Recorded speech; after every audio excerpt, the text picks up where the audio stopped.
Good morning everyone, welcome to physics Manya. आज हम द्विघात समीकरण के कुछ क्वेश्चंस करेंगे। जैसे कि पहले वीडियो में हमने जो क्वेश्चंस किए थे वो ये था कि द्विघात समीकरण को ज्ञात करना था कि द्विघात समीकरण है या नहीं है। आज हमें द्विघात समीकरण बनाना है और उनके मान ज्ञात करने हैं। चलिए देखते हैं। पहला क्वेश्चन है, दो क्रमागत धनात्मक पूर्णांक का योगफल 306 है। हमें पूर्णांकों को ज्ञात करना है। मान लीजिए कोई भी दो धनात्मक पूर्णांक हैं, जैसे कि 1 या 2 हो गया, 2 या 3 हो गया, वो क्रमागत होने चाहिए। तो हमने मान लिया कि माना दो क्रमागत धनात्मक पूर्णांक कौन से हैं? धनात्मक पूर्णांक क्या लिए हैं हमने? x और x+1। क्या लिए हैं? x और x+1। तो क्या हम लिख सकते हैं यहाँ पे कि x under bracket x+1 is equals to गुणनफल कितना है? 306 है।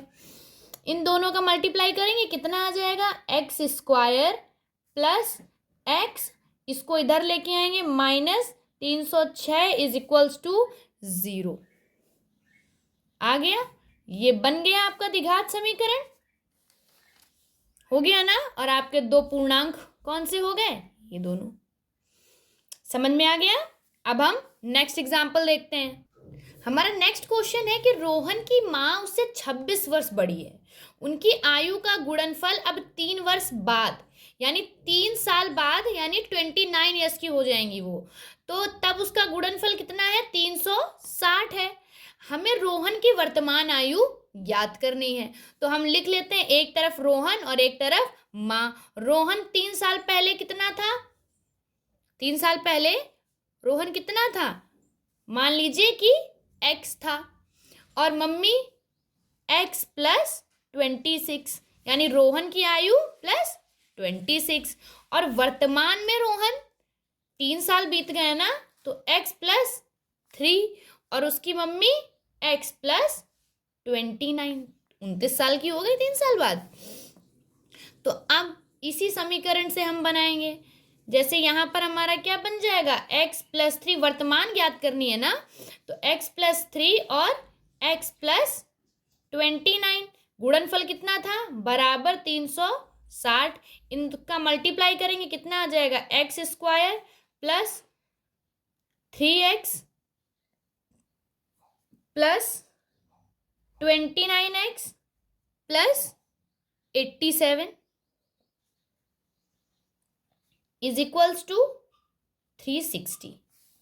अब इसमें देखो, यहाँ पे क्या हो जाएगा? x², इन दोनों को ऐड कर देंगे, कितना हो जाएगा? 31, 32 हो जाएगा। 32x प्लस ये इधर आएगा, ये इधर आ जाएगा, तो 87, ये माइनस में हो जाएगा, तो 360 इज इक्वल्स टू 0। क्या बन जाएगा हमारा समीकरण? x² प्लस 32x प्लस इन दोनों का माइनस कर दोगे, कितना आ जाएगा? 273, माइनस का 273 आएगा, इज इक्वल्स टू 0। हमारा आंसर क्या हो जाएगा? x² plus 32x minus 273 is equals to 0। ये बन गया हमारा द्विघात समीकरण। बन गया। अब हम नेक्स्ट एग्जाम्पल देखते हैं। हमारा नेक्स्ट एग्जाम्पल है, एक आयताकार भूखंड का क्षेत्रफल कितना है? 528 वर्ग मीटर, यानी 528 वर्ग मीटर है। क्षेत्र की लंबाई चौड़ाई से 2 गुने से 1 अधिक है। हमें भूखंड की लंबाई ज्ञात करनी है। मान लीजिए एक आयताकार भूखंड है कुछ इस तरह से। जो खेत की लंबाई है, यानी ये जो खेत की लंबाई है, ये चौड़ाई के 2 गुने से 1 ज्यादा है। मान लीजिए कि अगर ये 4 है तो ये 9 होगा। 4 का दुगना 8 और 8 से 1 ज्यादा 9। ये मानना है आपको, ये है नहीं। ठीक, तो अभी हमने माना कि जो आप हमारी चौड़ाई है वो कितनी है? x है, और लंबाई जो है वो चौड़ाई के 2 गुने से 1 ज्यादा है। तो क्या हमारी लंबाई 2x+1 हो जाएगी, हो जाएगी, और मीटर में होगी।